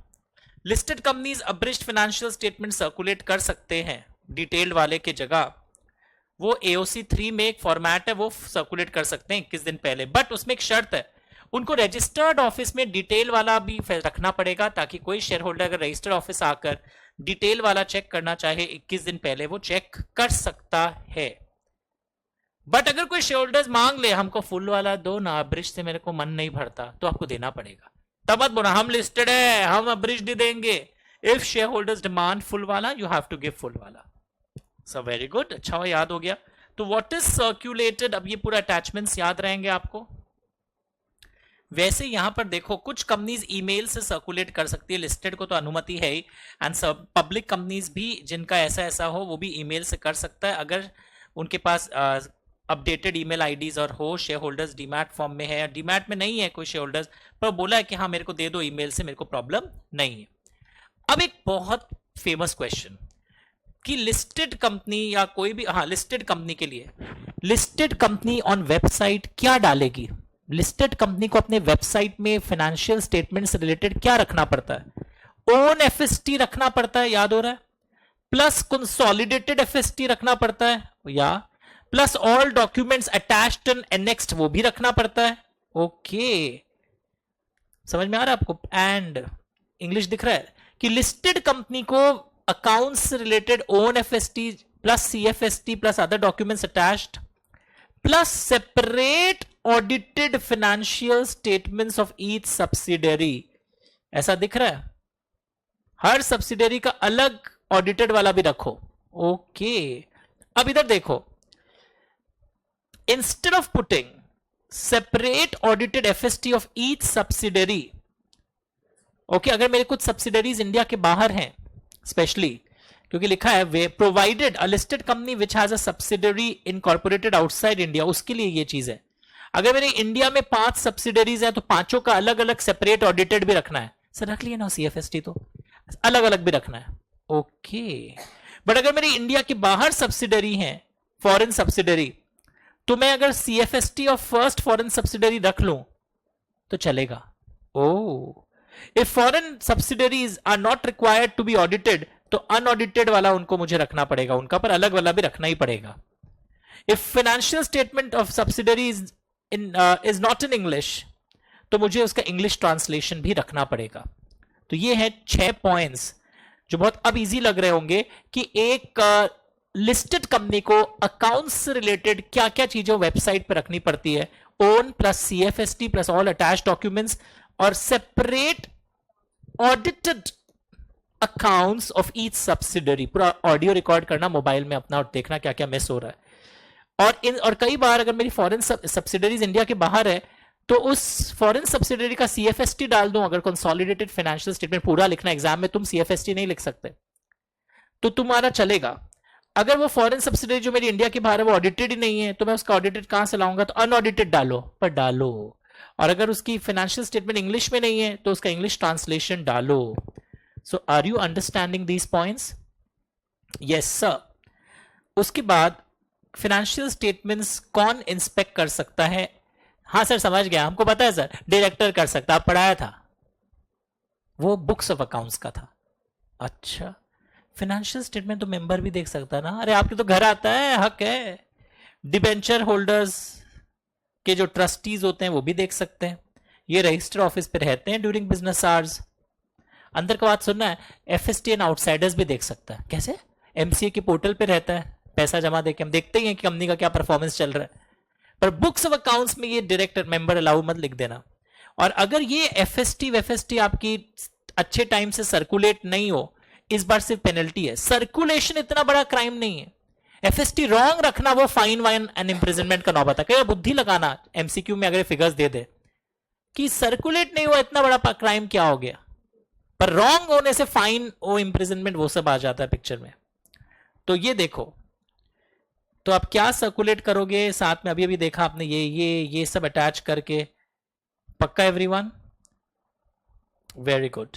अब देखो 137 में फाइलिंग, ओपीसी में 180 डेज के अंदर फाइल होती है फाइनेंशियल स्टेटमेंट्स।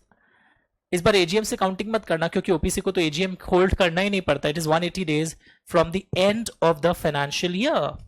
बाकी कंपनीज के लिए it is AOC 4 within 30 days from the last day on which AGM should have been held. अगर आपका हेल्ड नहीं हुआ है, reasons for not holding AGM timely, language दिख रहा है, ये सब आना चाहिए। एंड जानबूझ के फॉरेन कंपनी पूछेगा, सबका रॉन्ग हो जाएगा। उनको अपने इंडियन बिजनेस ऑपरेशंस का जमा देना है, अपने ग्लोबल अकाउंट्स का यहां नहीं जमा देना है। With in 6 months, I always forget, 6 months from the end of the financial year of the host country, वहां पे जैसे खत्म हो रहा है इन FC3, ओ बाबा यस।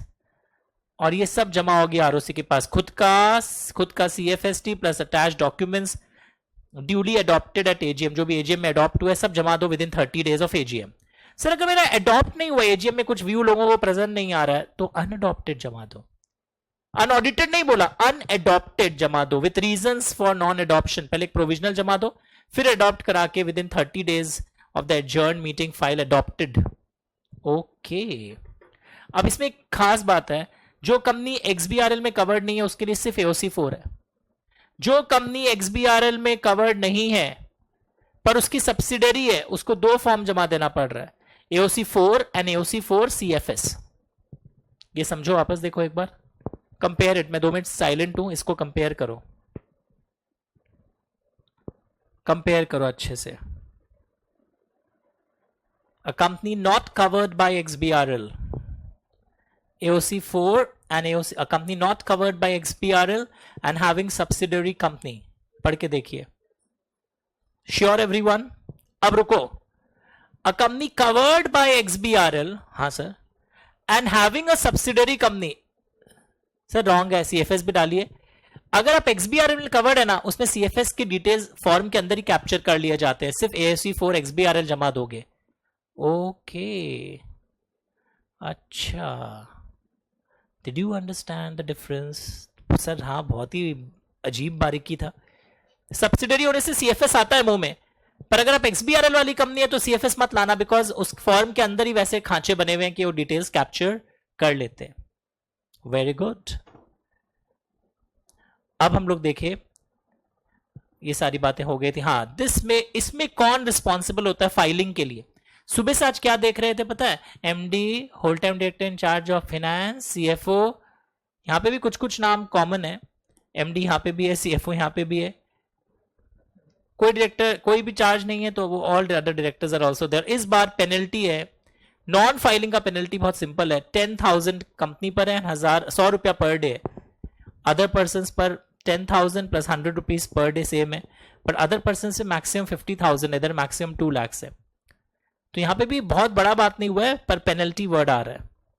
फिर यहां पे केस स्टडी करवाया था, सेम आ सकता है एग्जाम में, so be very very careful. It's a good question, अपने किताबों में देख लीजिएगा। तो एक मिनट, मैं बुक में रह गया, चार्ट से दूर चला गया था। एक बार चार्ट में भी देख लेते हैं। हाँ, यही वाला चीज था ना, वो यहाँ बहुत बड़ा दिया हुआ था, जो हमने 4 लाइन में वहाँ देख लिया था ना, वेबसाइट वाला बात। और ये बात चलो फिर से आ गई, ये थी हमारे चार्ट्स में भी, याद आया आपको? हाँ, उतना आता नहीं और इजी आता है, क्लास में जितना पढ़े उससे 50% ईजी आएगा। और ये हम लोग कर लिए थे अभी अभी 137 प्रोविजनल वाला, फिर वापस जमा देने वाला। And the last part, who will sign the financial statements, इसको एक और नाम से बोलते हैं हम लोग, ऑथेंटिकेशन। याद आया? Of financial statements. तो on behalf of the board, पहले बोर्ड साइन करेगा, अप्रूव करेगा, सॉरी, बोर्ड के अप्रूवल के बाद, after the board approves, then on behalf of the board कौन साइन करेगा? अगर लैंग्वेज पूछे तो chairperson of the company plus 2 directors, one of which will be MD, plus CEO, plus CFO, plus company secretary. पर ये जो है ना, इधर देखो, एक मिनट, लैंग्वेज रॉन्ग है. चेयरपर्सन ऑफ द कंपनी और 2 डायरेक्टर्स, और इस 2 में से एक एमडी होगा अगर आपकी कंपनी में एमडी है. और ये प्लस प्लस प्लस लिखा है, पर ये if there is post of CEO, CFO, CS. जैसे हमारी घर की कंपनी, मैंने अपना केस बताया था, हमारे यहाँ सीईओ, सीएफओ, सीएस नहीं है. मैं और मेरे पापा और मेरा एक भाई, हम लोग 3 जन डायरेक्टर्स हैं. तो हम लोग के यहाँ फाइनेंशियल स्टेटमेंट कौन साइन करता है? सिर्फ ये वाला केस. रॉन्ग है सर, सीईओ का है, हम बुक्स में पढ़ा है. सीईओ भी होता है, सीएफओ भी होता है, साइनिंग ऑफ फाइनेंशियल, सीएस भी होता है. इफ देयर इज वन, कहां लिखा हुआ है? Where they are appointed. ऐसा लाइंस दिख रहा है. तो जिन कंपनियों में सीएस है ही नहीं, सीएस किन कंपनीज में मैंडेटरी होता है? जब पेड अप कैपिटल 10 करोड़ और मोर हो. जिन कंपनी में सीईओ है ही नहीं, सीएफओ है नहीं, तो 2 ही डायरेक्टर साइन करते हैं नॉर्मली बाजार में, और उनमें से एक एमडी होना चाहिए. हमारे यहाँ एक भी नहीं है, क्योंकि हमारे एमडी का पोस्ट ही नहीं है. Then any 2 directors can sign, और चेयरपर्सन. याद रहेगा.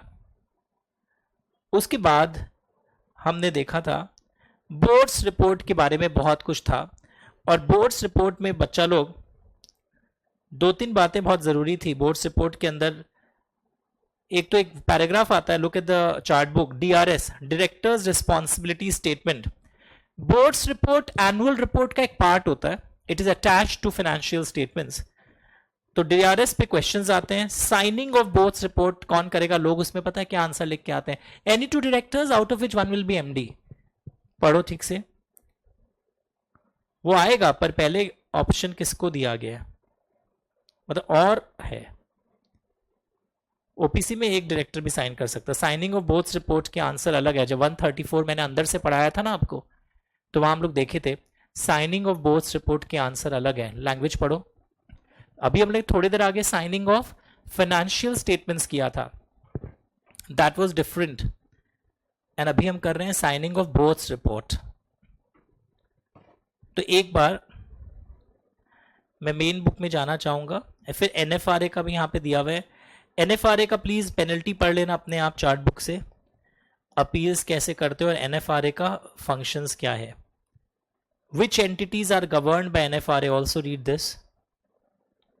तो आइए मैं एक बार चलता हूं आपके साथ मेन किताब में, वॉल्यूम 1A.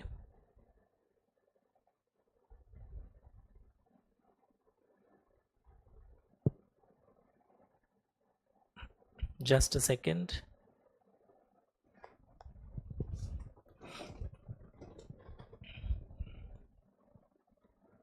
एनएफआरए ना, सॉरी, बोर्ड्स रिपोर्ट. एक सेकेंड देखेंगे अभी अभी.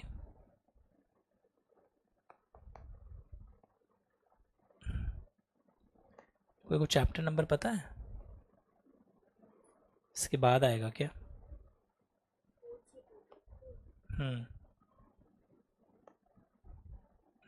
शायद. मैं 1 मिनट वेट कर रहा हूँ. मैं जस्ट सर्चिंग दैट चैप्टर. रुकिए, इंडेक्स में देख लेते हैं, इतना स्ट्रगल क्यों करें.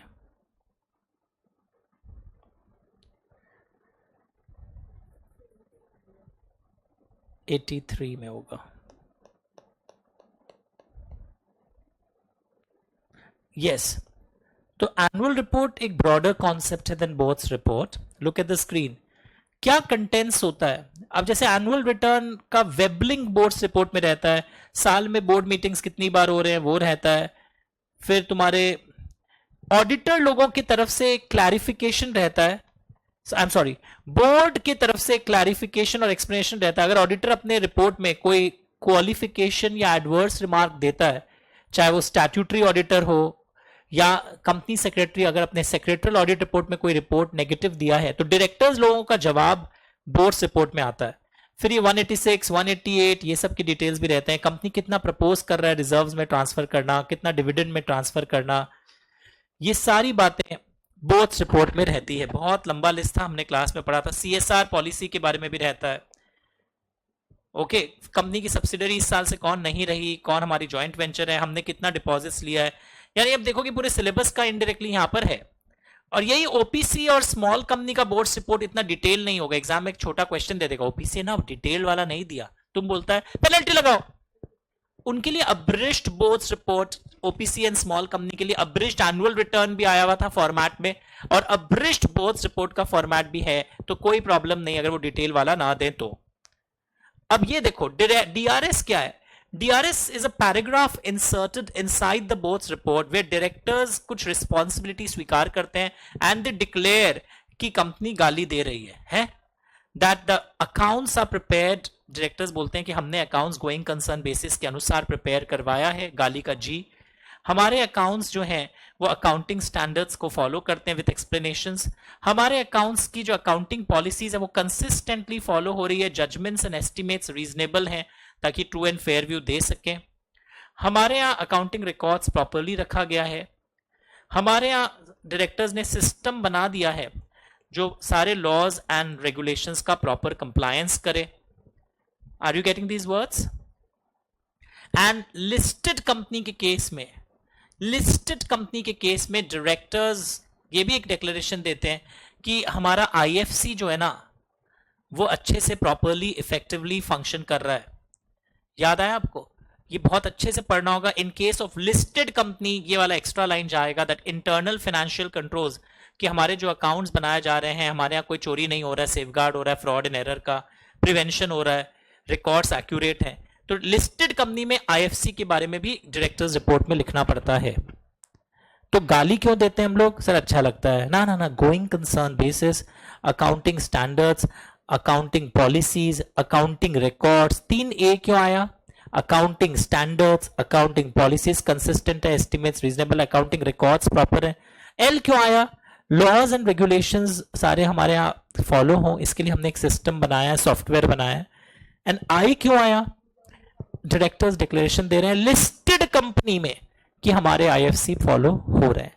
तो अब तुम्हारा रॉन्ग नहीं होगा, वर्ड टू वर्ड बल्कि करेक्ट होगा, बिकॉज तुमको गाली का सारा ए आ गया। एल लॉज एंड रेगुलेशंस वाला है, आई आईएफसी वाला है। तो ये रिवीजन बहुत तरीके से सब कुछ आपको समझाते हुए बनी है।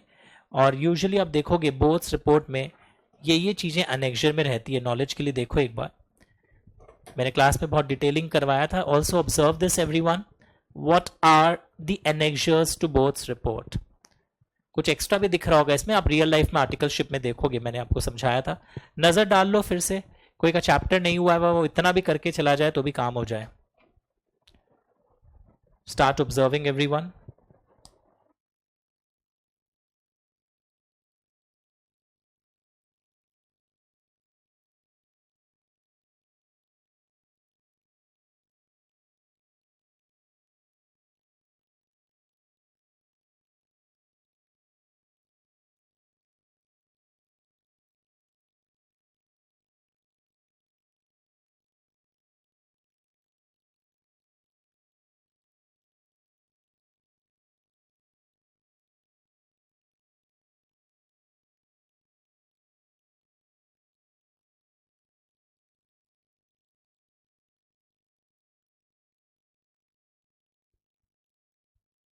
देखा आपने, ये टॉप 1000 कंपनीज और ये सब है ना चेंज होती रहती है।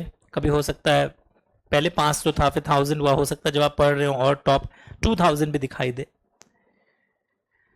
चलिए, सो दिस कंप्लीट्स एवरीथिंग। ये इंडिपेंडेंट डायरेक्टर कई बार सिलेबस में आता है तो उसका एक डेफिनेशन मैंने बताया था आपको, नजर डाल लीजिएगा। हर part time director automatically independent director नहीं बोला जाता है। पार्ट टाइम को नॉन एग्जीक्यूटिव डायरेक्टर्स भी बोलते हैं, बट वो पार्ट टाइम डायरेक्टर जो 149 के क्राइटेरिया को सेटिस्फाई करे। एक छोटा सा रिवीजन हम लोग और करेंगे, दैट इज डिविडेंड। तो we'll have a break of 2-3 minutes and we'll restart with the last chart, ताकि वॉल्यूम 1 हमारा आज consolidated fast booster sort of revision हो जाए। पर इन रिवीजन के बाद भी सबसे इंपॉर्टेंट है केस स्टडी के क्वेश्चन आंसर्स याद करना, बिकॉज आंसर्स में आजकल केस स्टडी आते हैं। तो सिर्फ चार्ट्स देखने से भी कुछ नहीं होगा unless you have revised the main aspects. Dividend कहाँ है? यस, छोटा सा चैप्टर है, या फुल पेज कर दीजिए। 2 मिनट का ब्रेक।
हेलो।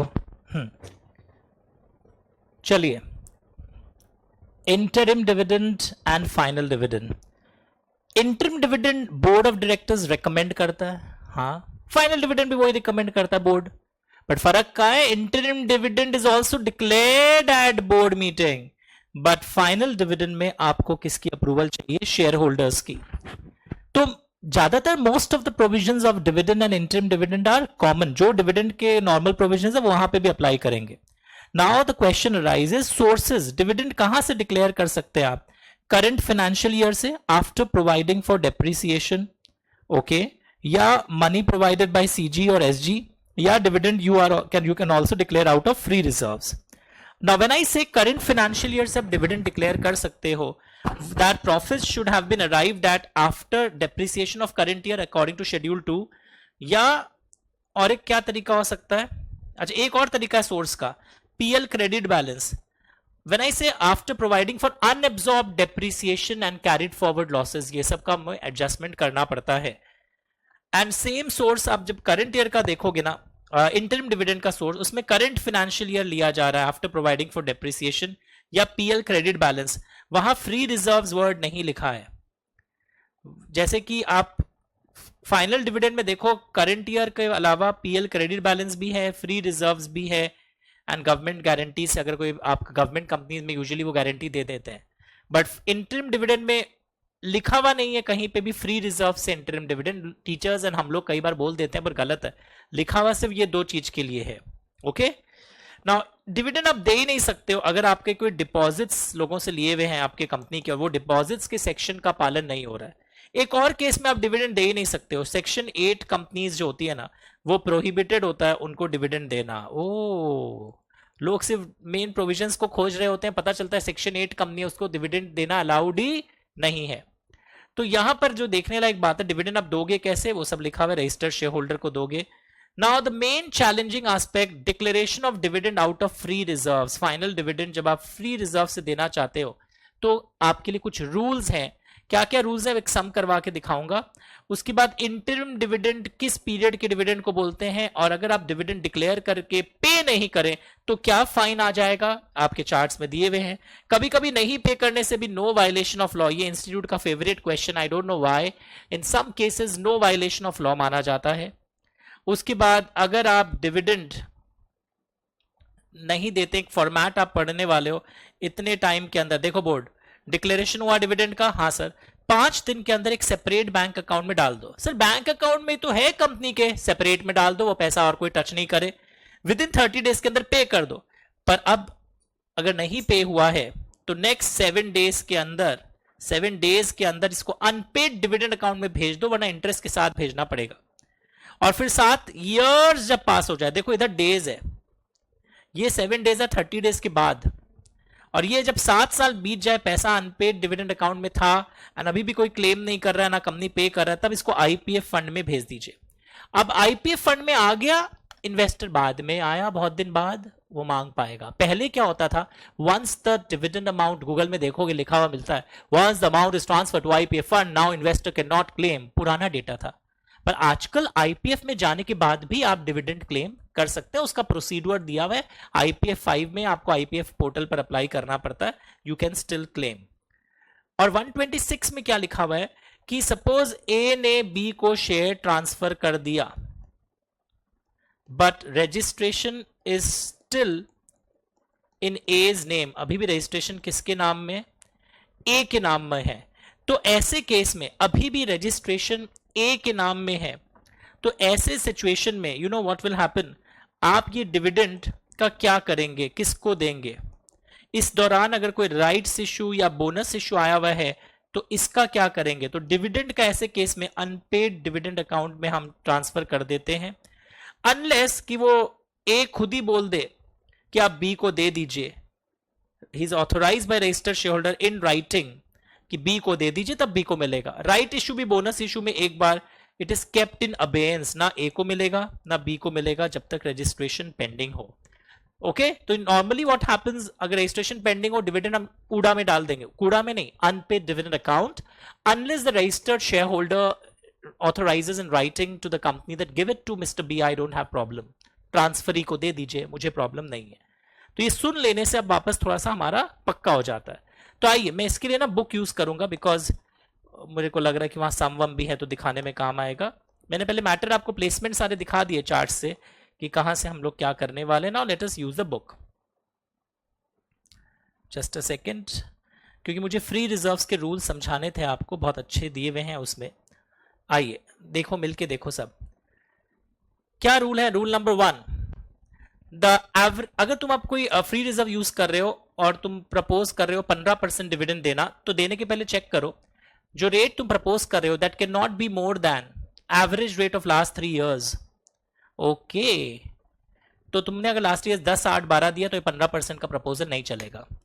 पर ये तुम 15% दे सकते हो अगर तुमने पिछले तीनों साल में 0, 0, 0 डिक्लेयर किया है। पर अगर सब तुम तीनों साल में 1 साल नहीं डिक्लेयर किए थे, 2 साल डिक्लेयर किए थे, तो उसका एवरेज निकलेगा और अभी भी तुमको वो 15 और 10 को कंपेयर करना पड़ेगा। पर तुम तीनों साल ही डिविडेंड नहीं डिक्लेयर किए हो तब तुम 15 दे सकते हो।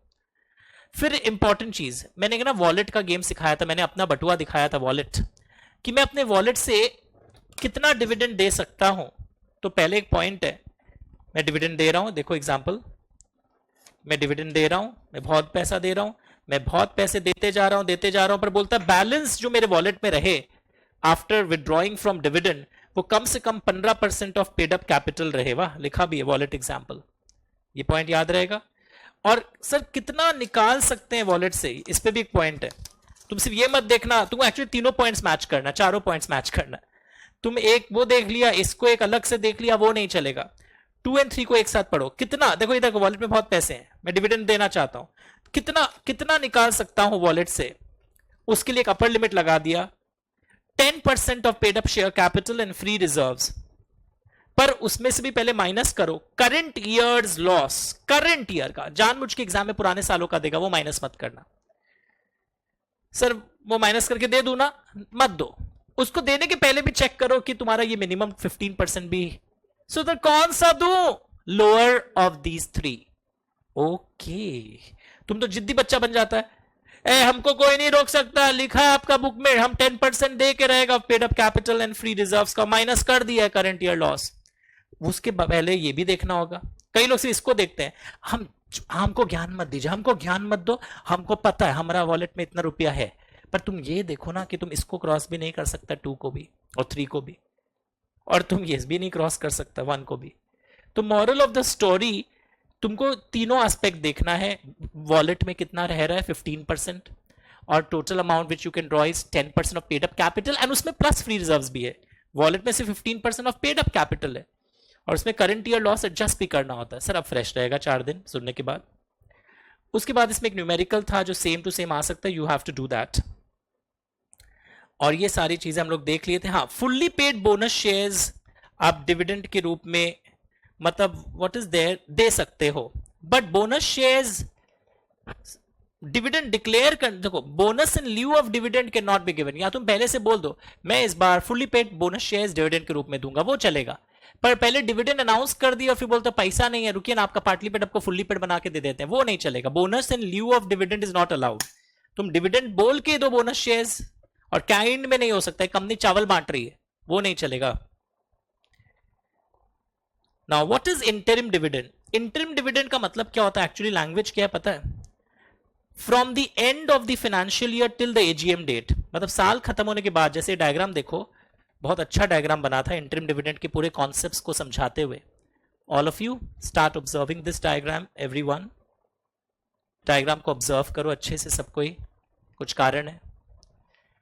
तो मैं अगर जुलाई 2020 में इंटरिम डिविडेंड दे रहा हूं, बिकॉज ये 31 मार्च 2020 के बाद है और एजीएम डेट के पहले है, तो जुलाई में अगर डिविडेंड डिक्लेयर करता हूं, वो किस साल का इंटरिम डिविडेंड माना जाएगा? उसके 2 आंसर्स हैं, हिंदी में लिखा है मैंने। कौन से साल का प्रॉफिट्स यूज करते हो इस जुलाई वाले डिविडेंड के लिए? अगर मैं अप्रैल मई जून का प्रॉफिट यूज कर रहा हूं, okay, out of April 20 to June 20, तब वो 2021 का इंटरिम डिविडेंड माना जाएगा। ओके, जैसे मतलब सर समझा नहीं मैं, 2021 का, क्योंकि मैं अप्रैल में जून वाला प्रॉफिट्स यूज कर रहा हूं, तो 2021 का इंटरिम डिविडेंड माना जाएगा। और अगर मैं इसी जुलाई में इंटरिम डिविडेंड दे रहा हूं, पर प्रॉफिट्स में यूज कर रहा हूं 1920 वाला साल का, तब वो इंटरिम डिविडेंड माना जाएगा, बट 1920 का। बहुत विचित्र एक एक्सप्लेनेशन था कि किस पीरियड का प्रॉफिट्स यूज कर रहे हो, उससे डिटरमिन होगा वो किस साल का इंटरिम डिविडेंड माना जाएगा। वरना हम लोग अकाउंट्स में यही सोचते हैं वो तो इंटरिम डिविडेंड 2021 का हुआ, पर लीगल पार्लांस में वो नहीं है। सो इंटरिम डिविडेंड के सोर्सेस क्या है, वापस देखा आपने बोर्ड, ओके। मतलब मैं इस साल इंटरिम डिविडेंड पुराने साल के प्रॉफिट से भी दे सकता हूं। तो इंटरिम डिविडेंड में भी एक कैप है, अगर इस साल लॉस हुआ है, और मतलब लॉस इस साल हुआ है up to the end of the quarter preceding the date of declaration, language ध्यान से देखो, तो इंटरिम डिविडेंड का रेट जो है वो पिछले 3 सालों के एवरेज रेट से ज्यादा नहीं हो सकता। वरना इंटरिम डिविडेंड पे कोई रोक टोक नहीं है। अगर इस साल प्रॉफिट्स हुआ मैं इंटरिम डिविडेंड दे रहा हूं तो जानबूझ के तुमको एग्जाम में पिछले 3 साल का रेट देगा, उसका एवरेज मत देखना। सर मैं समझा ही नहीं, एग्जाम्पल देखो। सपोज तुम इंटरिम डिविडेंड डिक्लेयर कर रहे हो, ये थर्ड केस देखो, जुलाई में, तो पिछला क्वार्टर तुम्हारा ये खत्म हुआ है, 70 लाख का लॉस था ना, तुम्हारे लिए वो लाइन काम आ जाएगा, पिछले साल का 3 साल का एवरेज रेट। पर अगर तुम मैं बोल रहा हूं इंटरिम डिविडेंड इधर दे रहे हो थर्ड क्वार्टर में, अप्रैल से जून 70 लाख का प्रॉफिट था, जुलाई से सितंबर 40 लाख का लॉस था, यहां नो लिमिट क्यों लिखा है? लड़का होता मिस कर रॉन्ग है, लिखिए लिमिट होगा, क्योंकि लिखा है if it is incurred loss in the year up to the end of the quarter, तो ये 70 प्लस 70 पर -40 पर प्रॉफिट अभी भी चल रहा है ना 30 लाख का। इस लोग सोच रहे हैं बस पिछला क्वार्टर नहीं, इस साल के जो क्वार्टर्स अभी तक खत्म हुए हैं उस समय तक आपका प्रॉफिट हुआ है, लॉस हुआ है, उस पर डिपेंड करता है वो कैलकुलेशन ऑफ रेट। ओके, तो ये हो गया हमारा इंटरिम डिविडेंड। और यहां पे अनपेड डिविडेंड अकाउंट के बारे में हमने वापस देखा, 30 डेज के अंदर नहीं पे करते हैं तो 7 दिन के अंदर उड़ा में जाता है, 12% इंटरेस्ट के साथ जाता है। और एक और चीज था, वो मैं अभी रिवीजन में उतना डिटेलिंग में नहीं जाऊंगा, कि कई बार शेयर्स भी आईपीएफ में ट्रांसफर हो जाते हैं। अगर कोई शेयर्स हैं जिन पर लगातार 7 सालों से लगातार कोई भी 7 साल हमने डिविडेंड क्लेम नहीं किया है, तो आईपीएफ फंड में शेयर्स चले जाएंगे। मैंने यहां पे 3 एग्जांपल्स दिया था, look at the screens everyone. जैसे ये वाला केस देखो, लगातार कोई भी साल हमने डिविडेंड क्लेम नहीं किया, अलग अलग साल डिक्लेयर हुए, कोई भी साल का क्लेम नहीं किया। पर एक सेकंड एग्जांपल नंबर 2 देखो, वहां पे बीच में एक साल में हमने क्लेम कर लिया था, तो I can not transfer the shares to IPF fund. लगातार जब हम 7 सालों का कोई भी साल का डिविडेंड क्लेम नहीं किए लगातार कॉन्जिक्यूटिवली, तब शेयर्स भी ट्रांसफर हो जाता है। एक केस अब तुम बोलोगे कंपनी ने डिविडेंड डिक्लेयर ही नहीं किया, तो उस केस में भी तुम्हारा ये लागू नहीं होगा, I can not transfer the shares. So ये सारे हो गए। IPF fund central government setup करता है, इसकी भी ऑडिट होती है, सीएनएजी इसका ऑडिट करवाता है, IPF authority report central government को देता है, ज्ञान हमको मिला था। और अगर ये डिविडेंड पे नहीं करते हो आप जानबूझकर, एवरी डायरेक्टर, इंग्लिश मिला, who is knowingly a party to the default, उसके ऊपर इंप्रिजनमेंट 2 साल का लगेगा and fine 1000 rupees per day and company per simple interest per annum. ये देखो शॉर्ट में मैंने ये लिखवाया था, रीड द लैंग्वेज, शायद विजुअल इफेक्ट्स से आपको याद हो जाए। If dividend is not paid within 30 days, director who is a party to the default, उसके ऊपर क्या लगने वाला है याद करो, और कंपनी के ऊपर क्या लगने वाला है, श्योर। एंड कौन कौन से केसेस में नो इम्प्रिजनमेंट। इसमें पॉइंट बी बहुत इंटरेस्टिंग है। शेयर होल्डर ने एक एड्रेस दिया था कंपनी को, वो ईमेल आईडी दिया था, वो ईमेल आईडी गलत था, तो कंपनी या एड्रेस गलत था, तो कंपनी को कम से कम इन्फॉर्म करना चाहिए था ना शेयर होल्डर को। वो बस बोल दिया आपका एड्रेस गलत था, हम नहीं दे पाए डिविडेंड, कंपनी की गलती मानी गई थी। अगर डायरेक्शंस आप शेयर होल्डर का कंप्लाई नहीं कर पा रहे हैं, the same should have been communicated to him, ये वाला पॉइंट पे केस स्टडी आ गया था, तो कंपनी की गलती मानी गई थी। डिस्प्यूटेड टाइटल, आप शेयर होल्डर का कुछ नहीं दे रहे हैं, उसने डिविडेंड आपका रोक लिया, शेयर होल्डर सॉरी कंपनी का नहीं दे रहा है तो उसने डिविडेंड कंपनी ने रोक लिया, तो डिविडेंड अगर लॉफुली एडजस्ट हो जाता है तो भी कोई प्रॉब्लम नहीं होगा, मतलब कंपनी की तरफ से गलती नहीं मानी जाएगी। लॉर्ड बोल के एक शॉर्टकट सिखाया था मैंने, सर क्यों लॉर्ड? लॉफुली एडजस्टमेंट, डायरेक्शंस वाला डी है, O is operation of law. FEMA के कुछ नॉन कंप्लायंस के कारण एनआरआई शेयर होल्डर को आप डिविडेंड नहीं दे पाए, तो कंपनी की क्या गलती है? आरबीआई ने मना कर दिया था इसको मत देना, याद आया? तो यहां से क्वेश्चंस बहुत आते हैं and I am again helping you. देखो विजुअल इंपैक्ट लो ताकि एग्जाम में कल याद रहे आपको। So this completes your volume 1A, जिसमें हमारे dividend, CSR, accounts, financial statements, NFRA, boards report, जो बल्कि माना जाता है, सोचिए 1.5 घंटे में पूरा summarised with all technical aspects, सारे क्वेश्चंस हमने कर डाले.